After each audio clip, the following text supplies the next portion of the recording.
priori, vous devriez pouvoir vous apaiser, vous endormir peut-être. Moi, c'est pas sûr. Honnêtement, j'en sais rien. Bonsoir à tous, j'espère que vous allez bien. On est parti aujourd'hui pour ce qui va être le pilote, la première vidéo d'une série que j'espère mener à bien pendant un petit moment. Euh, sur un jeu vidéo, et oui, c'est un jeu vidéo que je n'ai jamais vu, que je n'ai jamais eu l'occasion de voir en ASMR, et pourtant je pense qu'il va vraiment vous plaire. J'ai assez peu de doutes là-dessus. On verra, hein. Peut-être que je me trompe, mais je parle de Darkest Dungeon. Peut-être certains d'entre vous le connaissent-ils déjà, mais je vais essayer de vous le faire découvrir à travers cette vidéo. Pour ceux qui le connaissent un petit peu, ce sera un peu redondant parce que je vais essayer d'expliquer un petit peu le jeu. Mais je pense honnêtement que ça va vous plaire. Nous sommes sur un jeu de type tour par tour, où il s'agit de gérer des héros, leur point de vie et leur barre de stress. C'est pour ça aussi que j'y vois un joli lien avec la SMR. Vous allez voir, ça va être très très apaisant. Il y a une super musique d'ambiance, un petit peu horreur, mais pas trop, un petit peu épouvante, ou plutôt une ambiance un petit peu sordide. Voilà, c'est plutôt ça. Mais avec un narrateur qui s'appelle Wayne June, donc bravo à lui, c'est incroyable. C'est un super narrateur donc c'est en anglais. Vous allez le voir, ça rajoute quelque chose de vraiment spécial au jeu. Je vais vous montrer ça sans plus attendre. Je vais remettre ce micro dans son petit socle et j'arrive. Voilà. Je me suis mute parce que ça fait un bruit absolument terrible. Le bras de mon micro fait un bruit absolument terrible, donc je préfère me mute. On est donc parti. J'espère vraiment que ça va vous plaire. Et donc c'est parti. Voilà, donc on arrive là. J'ai 4 héros que vous pouvez voir ici. Et donc, je suis dans ce qu'on appelle une crique. Donc c'est l'une des 4 dimensions du jeu. Je suis dans des criques et je vais devoir affronter des monstres qui sont plus ou moins liés au monde aquatique. Ok, bon, jusque-là, chaque personnage que vous voyez là a ses propres caractéristiques. Vous avez des personnages plus corps à corps, comme les 2 premiers, un archer derrière une arbalèstrière et un healer au milieu derrière. Chaque personnage a une certaine propension à rater ses coups, à mettre des coups critiques, un certain nombre de dégâts, de manière de chance d'esquiver les coups adverses, de la protection, c'est-à-dire la réduction de dégâts. Et speed, c'est que vous voyez en tout dernier en bas, c'est en gros la propension à jouer avant les autres. Donc plus ce numéro est élevé, plus vous jouerez au début des tours. Ensuite, on a des objets qui sont là, qui sont propres à chaque personnage que je peux mettre. Et puis des compétences, c'est avec ça que je vais me battre. Donc c'est pour tous les personnages, donc les 4 que je vais là. Je vais pas rentrer dans les détails. Par contre, je vais me mettre à chuchoter à partir de maintenant. Je vais pas rentrer dans les détails, parce que vous allez vite le comprendre vous-même. C'est plutôt sympathique. Ouf, la carte est énorme. Donc en fait, vous voyez une espèce de carte ici. Ce sont des pièces que je dois aller visiter pour réussir la mission que je vais commencer actuellement, que je suis en train de commencer. Vous voyez, la mission, elle est là. C'est écrit Gather 3 Ancestors Relics. Ce qui veut dire qu'en fait, dans cette carte, il se cache 3 reliques ancestrales que je dois aller chercher. Je vous expliquerai un petit peu pourquoi on parle de reliques ancestrales un peu plus tard. Dans une autre vidéo, je pense, parce que pour l'instant, j'aimerais vous familiariser avec les bases du jeu, pour ceux qui ne le connaissent pas. C'est un jeu super relaxant, vous allez voir, c'est génial. Donc il faut que je trouve 3 reliques. Là, j'ai déjà un aperçu de ce qu'il y a sur la carte autour de moi. Moi, je suis ici, là où il y a la petite torche. Et donc, je vais devoir essayer d'aller visiter toutes ces petites choses. Pour l'instant, ce qui reste en noir, c'est inconnu. Je ne sais pas ce qu'il y a. Tout ce qui est en rouge, ce sont des batailles où je vais devoir affronter des ennemis. Ok, donc je sais que de ce côté-là, d'expérience, je sais que de ce côté-là, vers le haut, il n'y a pas ces reliques-là, donc je ne vais pas aller vers le haut, c'est certain. Je vais donc descendre. Ok. Donc vous avez donc des pièces, et entre chaque pièce des couloirs, comme celui-ci, que je dois donc traverser pour arriver à la pièce suivante. Jusque-là, il n'y a pas de problème. Il y a une caisse devant nous là, donc en fait, ce sont des espèces, on appelle ça des curios dans le jeu.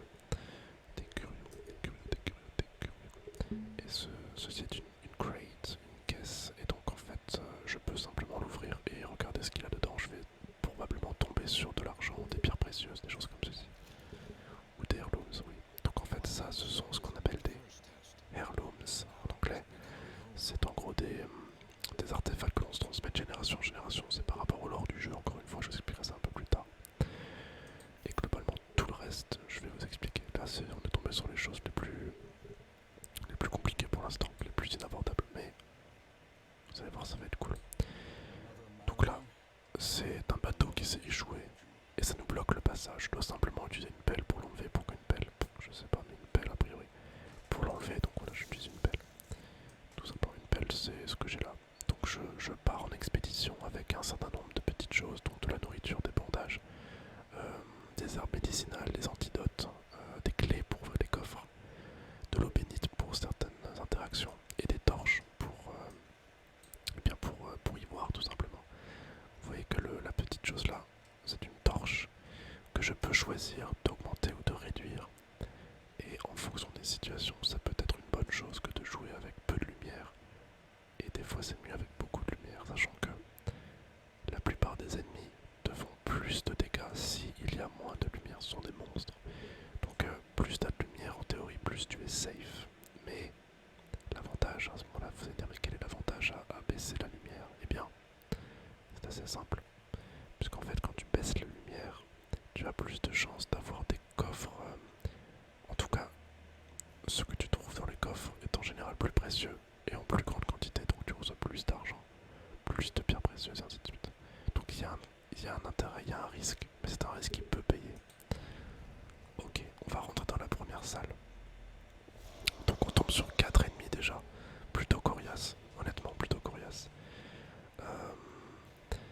D'accord, donc là je vais juste avant moi qui joue, vous voyez que il y a un espèce d'encadré jaune, c'est le perso que je vais jouer actuellement. Ok, donc là j'ai 4 sorts, je vais choisir, donc c'est une arbalestrière, donc elle tape à distance. Je vais taper avec juste une flèche en fait, un carreau. Je vais taper lui, donc je lui mets 8 de dégâts. Il n'est pas mort, il a 12 points de vie, je sais pas si vous le voyez, je tourne sur mon curseur, il a 12 points de vie. La barre rouge c'est la barre de points de vie, bien sûr. Et pour nous les héros, la barre qui est en dessous, c'est la barre de stress.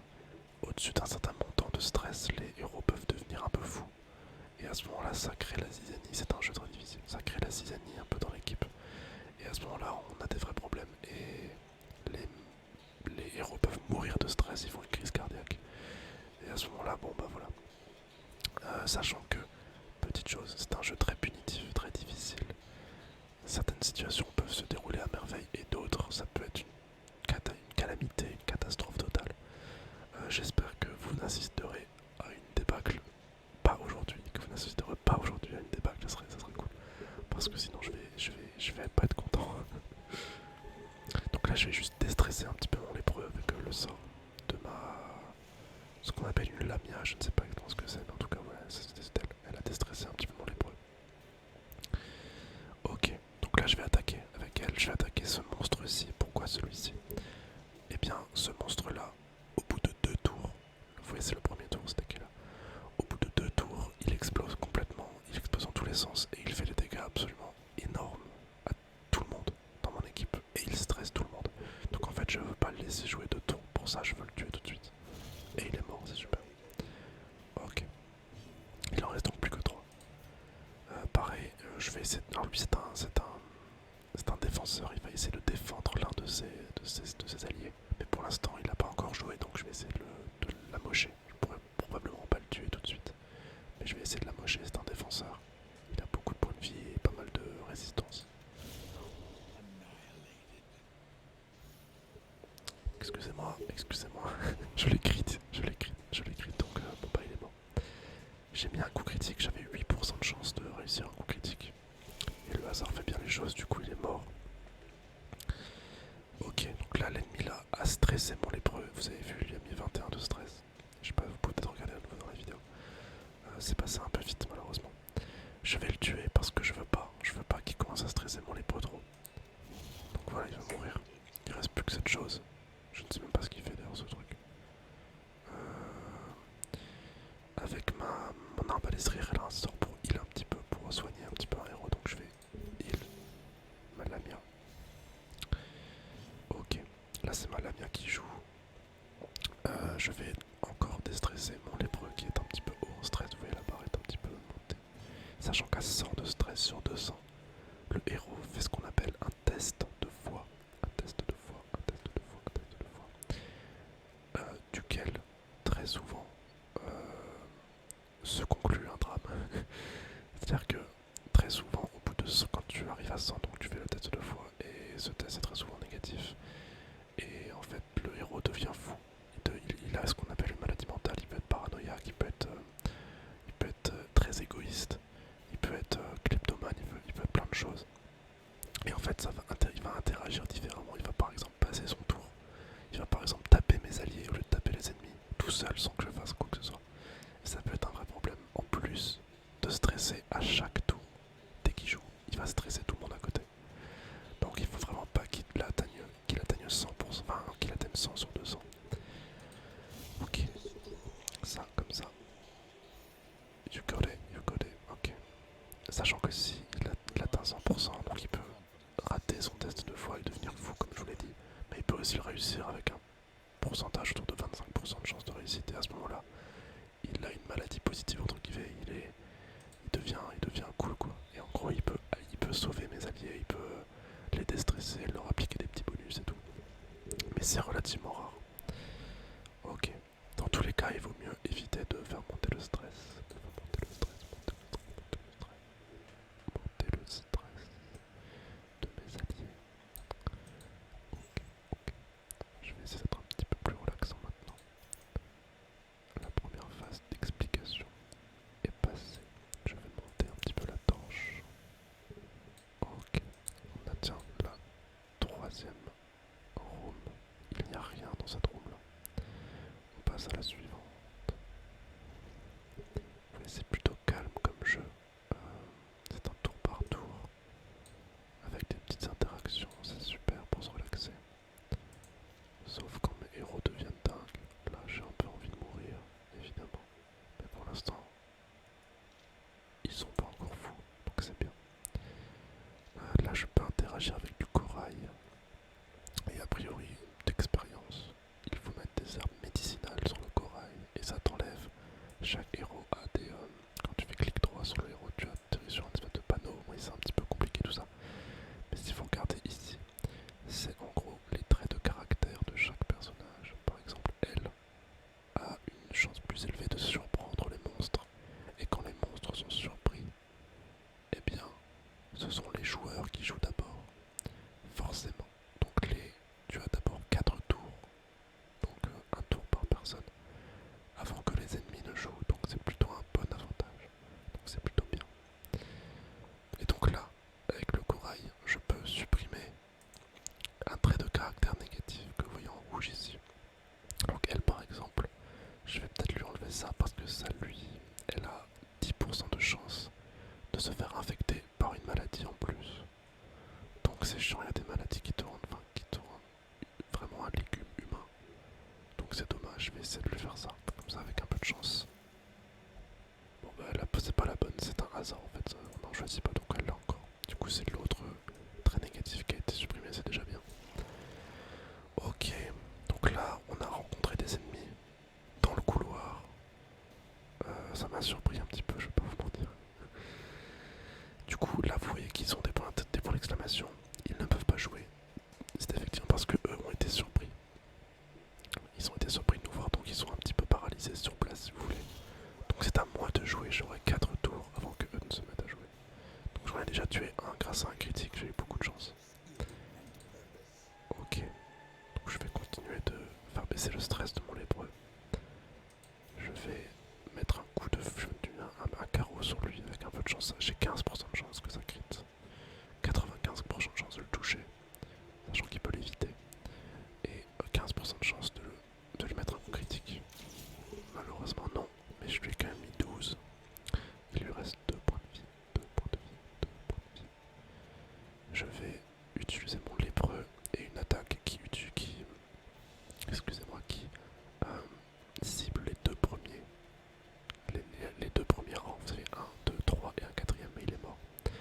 Donc ça cible les deux premiers rangs en même temps. Donc ça me permet d'en tuer un et d'amocher le deuxième. Donc ça c'est plutôt bien. Ok, donc là c'est à lui de jouer. Il me met 8 de dégâts, ça va, c'est pas très grave. Oh bah il rejoue. Ok, oui parce qu'en fait c'était la fin du premier tour. Et le début du deuxième tour c'est lui qui joue en premier.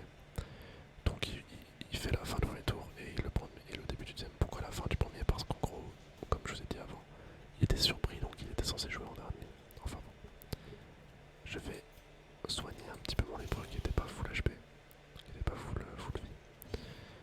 Ok. Je vais taper cette chose-là, qui est un défenseur. Il défend cette immondice avec son petit glaive là, cette immondice absolument immonde. Oui, c'est un pléonasme dégueulasse, excusez-moi. Donc je vais taper ça, ça lui fait 9 de dégâts, c'est bien. Donc lui, il a une riposte, c'est-à-dire que dès que je le tape, il va me renvoyer un petit coup. Donc il a renvoyé 2 de dégâts. Donc ça fait un peu chier, mais bon, c'est pas très grave. Ok. That's good. That's good. Ok, il est mort. Du coup, je peux le terminer lui tranquillement. Donc pour l'instant, il n'y a vraiment pas de problème. Ça se passe très bien. Je reçois un petit peu d'argent et un item, c'est super. C'est super. Ok, on continue. On va monter un petit peu la torche. On va jamais se laisser. Moi, j'ai un item du coup là qui fait que au-dessus de 75% de torche, mon lépreux fait plus de dégâts et a moins de chances de rater sa cible. Donc je n'ai pas envie de descendre sous 75%, là je suis à 85. Donc je veux rester au-dessus de 75. Donc je continue très régulièrement, je rapplique une petite torche, j'ai juste à faire un clic droit sur la torche dans mon inventaire. Ok. Allez, c'est parti. On continue. Donc on n'oublie pas que le but c'est de trouver les trois reliques qu'on n'a toujours pas trouvées d'ailleurs. Donc c'est un petit peu chiant. J'espère que ce sera pas trop long, j'ai pas envie de faire une vidéo de 14 millions d'heures. Ça sera un peu chiant, vous allez vous emmerder. Au bout d'un moment.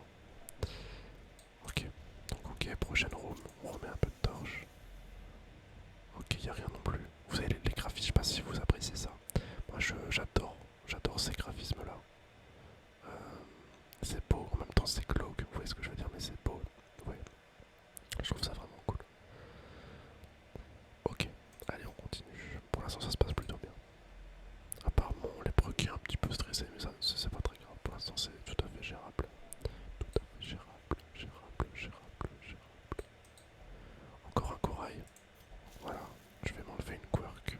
Quirk donc un trait négatif. Je ne sais pas ce que... J'ai été un petit peu machinal. J'ai pas fait attention à ce que j'allais lui enlever, excusez-moi. Ok, donc de temps en temps, les héros demandent à ce que je les nourrisse. Donc de manière complètement aléatoire. Donc en fait je vais faire ça et ça va donner de la nourriture à mes héros de manière automatique. C'est pour ça qu'il faut que j'emporte de la nourriture dans chaque voyage. Voilà, c'est tout. Donc là, ok. Donc là on a la première quest location, c'est-à-dire la première relique ancestrale. Donc on a juste à la prendre. C'est tout, il n'y a rien à faire de spécial. Hop, on la prend, elle se met dans l'inventaire. Il nous en reste 2 à trouver. Ok. Ah, encore un obstacle, il faut que je mette une. Enfin, que j'utilise de la pelle pour enlever l'épave. C'est une épave de bateau. Une épave de bateau, une épave de bateau, une épave de bateau. Quelqu'un a déjà. Non mais attendez, honnêtement, quelqu'un a-t-il déjà répété en tant que trigger word épave de bateau? Personne n'a déjà fait ça. Vous voyez, quelque part je suis pionnier. C'est plutôt stylé quand même. Épave de bateau, en plus c'est plutôt tingly, j'aime bien. Une épave de bateau. Ok. Là on a rencontré encore cet ennemi qu'on avait avant, je t'avais dit, l'expo ça rend dingue. On a 2 méduses qui sont assez fragiles mais qui font un peu chier quand même. Et ce même ennemi défenseur qui va probablement protéger un de ces 3, j'espère pas lui, mais un de ces 3 ennemis là.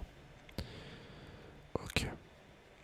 Là on va utiliser un sort qui va target les 2 derniers et qui va leur appliquer un debuff, c'est-à-dire qu'en gros je vais les taper comme ceci, ça vaut pas beaucoup de dégâts. Par contre, ils ont moins de chances de réussir leur coup, excusez-moi, moins de chances de réussir leur coup s'ils me tapent et moins de chances de mettre des coups critiques. Donc c'est plutôt bien. Je vais essayer de taper lui. Très bien, super, il est mort. C'est plutôt simple à tuer comme monstre, surtout quand on a un lépreux qui fait beaucoup de dégâts. Je vais continuer de le déstresser un petit peu. Je vais taper lui. Il meurt également, c'est bien. Pour l'instant c'est vraiment simple. Mais vous savez des fois en fait, là c'est des ennemis qui sont plutôt communs. Mais des fois il se peut qu'on tombe sur des boss en plein milieu. C'est pas du tout prévu.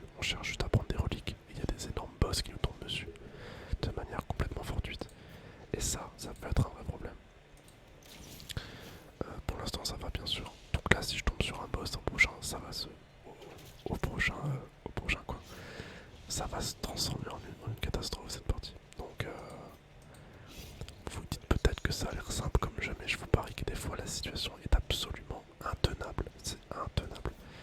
Ça dépend vraiment des fois. Et des fois tu t'en sors à quasiment rien. Des fois tu t'en sors pas du tout, des fois tous tes ennemis, tous tes héros meurent de stress ou simplement d'un coup fatal. Et on ne peut rien faire contre ça, des fois c'est terrible. Là vous voyez, il y a un petit piège. Il y a un piège et il faut que je le désarme. Et chaque personnage a un pourcentage de chance de le désarmer un petit peu différent. Donc mon chasseur de primes a 90% de chance, ma lépreuse 70, ma lamia 70 et mon arbalète 70. Donc on va utiliser bien sûr celui qui a le plus de chances de le désarmer.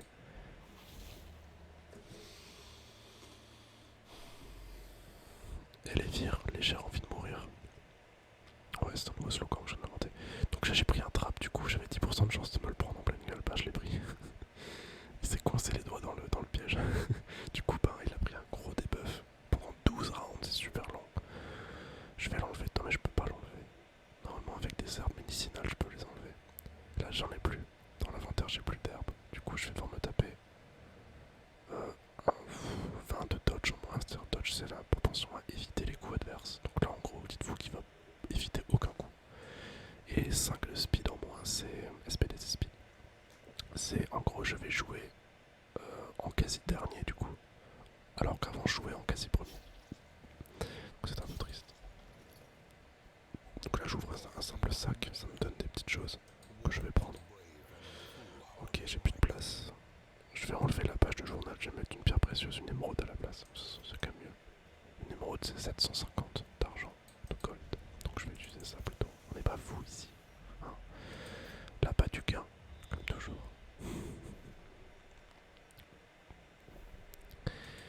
Ok, elle va avoir un petit nombre de batailles assez grand.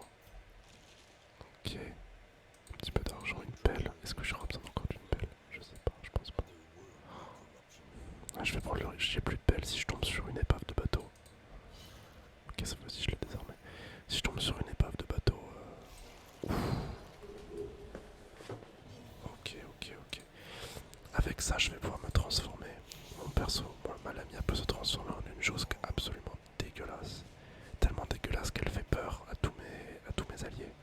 Vous voyez qu'ils ont 3 de stress par round. Ils vont prendre 3 de stress par round. Juste parce qu'elle est elle.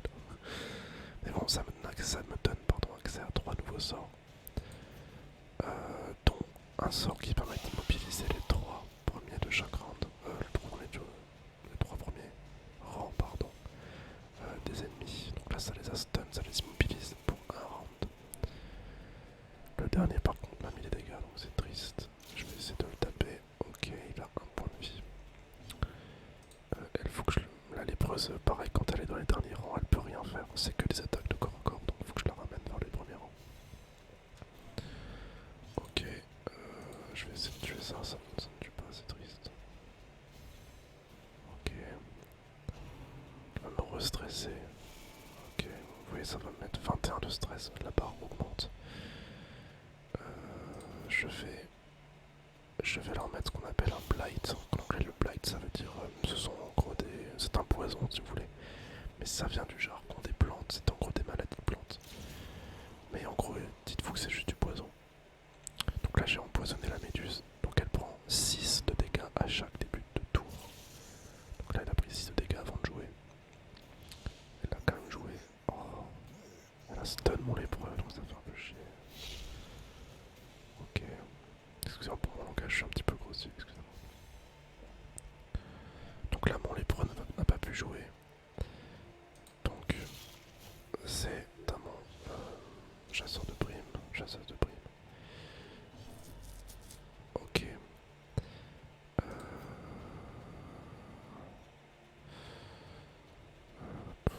Ouais, je vais faire ça. Donc là, en fait, quand elle attaque avec ce sort-là, elle avance de 3 rounds. Imaginez comme si elle prenait de l'élan pour se projeter vers l'ennemi. Bah, du coup, elle pas de 3 rounds, excusez-moi. Hop, comme ceci. Voilà, donc le défenseur, entre guillemets, est mort. Il ne reste plus qu'à tuer la dernière méduse. Voilà, ok.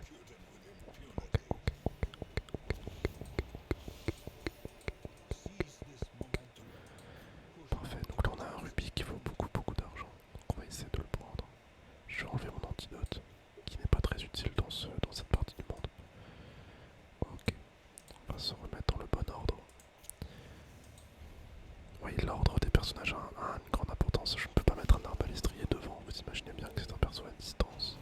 On peut pas le mettre devant, ça n'a pas trop de sens. Ok, on va se retransformer. J'aime pas trop me transformer, en fait je tue seulement quand il y a beaucoup d'ennemis. Donc là pareil je restun. J'espère qu'elle crie pas trop fort parce que ce bruit là était absolument terrible. J'espère que ça n'a pas été trop fort pour vos oreilles. Et globalement j'espère que le son n'est pas trop fort. Auquel cas vous me le dites dans les commentaires bien sûr. Dites si c'est une catastrophe. Je serais ravi évidemment de corriger ça pour la prochaine vidéo. Ok, bon. J'en ai déjà tué 2, c'est plutôt bien.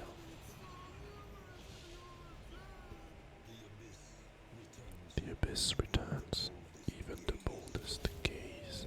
J'adore les répliques, elles sont géniales. Elles sont absolument parfaites. En plus, c'est avec un anglais vraiment très riche. Genre, honnêtement, oh, j'ai revu honnêtement, ça m'a permis de développer beaucoup mon vocabulaire en anglais, ce jeu. J'aime beaucoup. Ok, ok, ok. Bon, les Breux qui se retrouvent en quatrième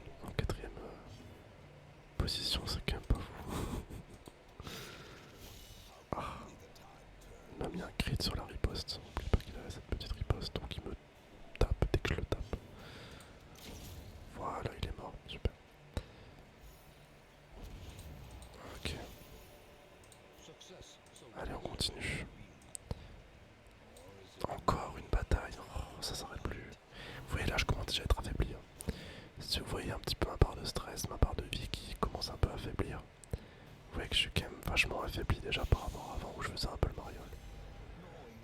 Là ça commence à être un petit peu pas ouf. Ok, je vais les empoisonner, ça me permet de me repositionner derrière. N'oublie pas qu'on veut que le lépreux puisse taper, pour ça il faut qu'il se rapproche des premiers rangs. Donc ouais, là on va faire ceci, voilà.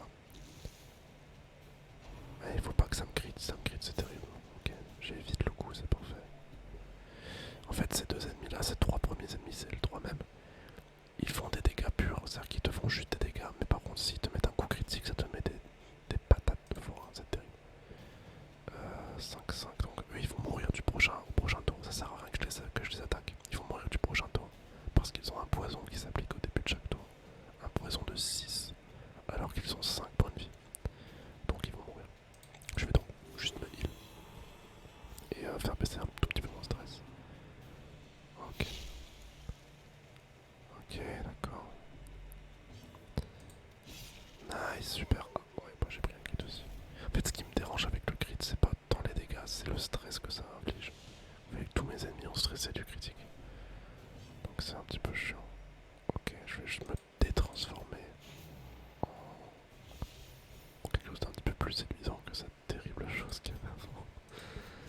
Je vais un petit peu heal mon chasseur de primes. Ok, bon ça va. 4 de dégâts, franchement ça va. Voilà, je tue l'espèce de défenseur. J'ai un mot qui me vient depuis avant, j'arrive pas, enfin qui me vient pas du coup. Je ne sais pas comment ça s'appelle, je ne sais plus. Ok, donc voilà. Là ce qui vient de se passer c'est qu'il a atteint 100 de stress. Il a fait un test de foi qu'il n'a pas réussi. Il est devenu hopeless, donc vous avez compris, désespéré. Et donc il va devenir un petit peu chiant. Enfin, vous allez voir, il va faire des actions compulsives de temps en temps. En plus que ça lui baisse ses statistiques de dégâts, ses statistiques de chance de réussir son coup, des choses comme ça. Donc c'est un petit peu chiant. La prochaine peut-être à atteindre les 100, ça sera peut-être elle, j'espère pas qu'elle le fera parce que avec une affliction ça va, ça s'appelle une affliction en anglais. Bon, avec une maladie mentale ça va, mais avec plusieurs c'est dur. Là je sais qu'avec ça il faut utiliser une pelle pour réussir à avoir ce qu'il y a dedans. Je n'ai pas de pelle donc je vais même pas essayer d'avoir ce qu'il y a dedans, ça peut se retourner contre moi et me mettre des malus en fait, donc je préfère même pas le faire. Un petit trap. Mais c'est pas possible. J'ai 90% de chance. Ça fait 2 fois de suite. Avec 90% de chance. Non mais ça va maintenant quoi.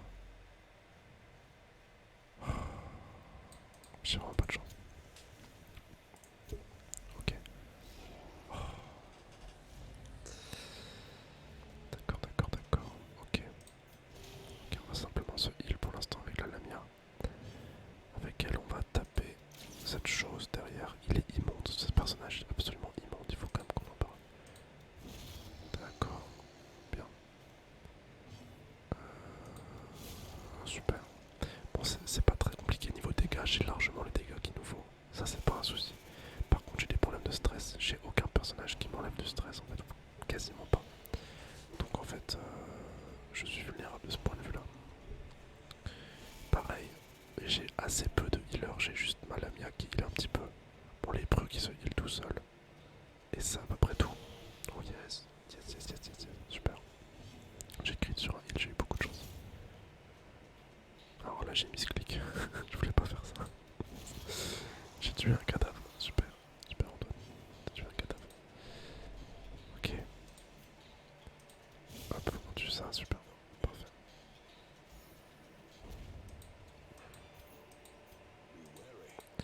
Ok, on prend le deuxième artefact qu'on voulait. Il va en rester un, il est forcément là. À moins que je me sois trompé. Il est forcément dans le coin. Ça, on ne veut pas rentrer. Ça, en fait, si tu mets une torche, donc, en gros, si tu fous une torche ici, tu invoques ce qu'on appelle le chambleur. Et on ne veut pas faire ça. C'est un boss redoutable. Il est terriblement redoutable. Je ne veux pas rentrer en contact avec cet énergumène. Et bah voilà, super, on a le dernier. Et du coup, la mission normalement est un succès. Voilà, quest complete. On a réussi à avoir les trois artefacts qu'on voulait. On va sans plus tarder retourner au village. Donc là où j'ai tous mes héros. Nice, je suis content. C'est pas toujours facile. Vous voyez qu'à la fin ça commence un petit peu à se gâter quand même. Largement supportable, mais ça commence un petit peu à partir un peu en vrille. Tant mieux, on a réussi à s'en sortir. Donc vous voyez qu'on a reçu toutes les choses qu'on a remportées avec nous, donc quasiment 9000 d'argent, plus 4500 qui sont les rewards de base de la quête en fait. Donc quand tu fais une quête, tu reçois tant et tant de choses, plus ce que tu ramènes. Un item, qui est un item que j'ai déjà, mais que bon bah c'est quand même bien d'en avoir deux. Et donc c'est Heirlooms dont je vous avais parlé, des choses qui sont reliées un petit peu au lore du jeu, et qui permettent en gros, pour faire très simple, très simple, qui permettent en gros d'augmenter les structures de mon village, c'est-à-dire en gros les armureries, les choses comme ça, l'église, le bar, pour faire baisser le stress de mes héros, comme par exemple le bar, ou l'armurerie évidemment pour augmenter leur sort, leurs dégâts et l'armure qu'ils portent en combat. Voilà, ça permet simplement d'augmenter toutes ces infrastructures-là. Voilà tout. Bah écoutez, j'espère que ça vous aura plu, on est à la fin. Du coup, on est à la fin de cette vidéo. On va retourner au hameau. J'espère que ça vous aura plu. C'était un petit peu long, peut-être 30 minutes. J'espère que c'était pas trop long. Euh, j'ai pas mal de concepts qui risquent d'arriver les prochains temps. Franchement, j'ai pensé à pas mal de petites choses. Des choses qui relèvent un peu plus de l'utopie. Je sais pas sûr que je pourrais les mettre en place, mais d'autres que je pense pouvoir mener à bien, honnêtement. Donc j'espère que ça va vous plaire. J'espère que vous avez aimé cette vidéo, que vous vous êtes un petit peu relaxé, que vous avez découvert ou pas quelque chose que vous ne connaissiez pas. Et bah écoutez, moi je pense que je vais tirer ma révérence en ce qui concerne cette vidéo. Je vais simplement m'éclipser au fin fond d'une grotte et vous retrouver dans quelques jours. Ou je sais pas, ça se trouve dans 22 minutes, je vous retrouve dans 22 minutes, j'en sais rien. Bref, je vous souhaite à tous une très bonne nuit, une très bonne journée si vous avez regardé ça à 4h du matin ou à, je sais pas moi, 8h du matin, peu importe. I'm wishing you a very good night. And I'm seeing you soon. I'm seeing you guys soon. Je vous vois bientôt. La traduction dégueulasse, mais vous avez compris. Merci à tous d'avoir regardé.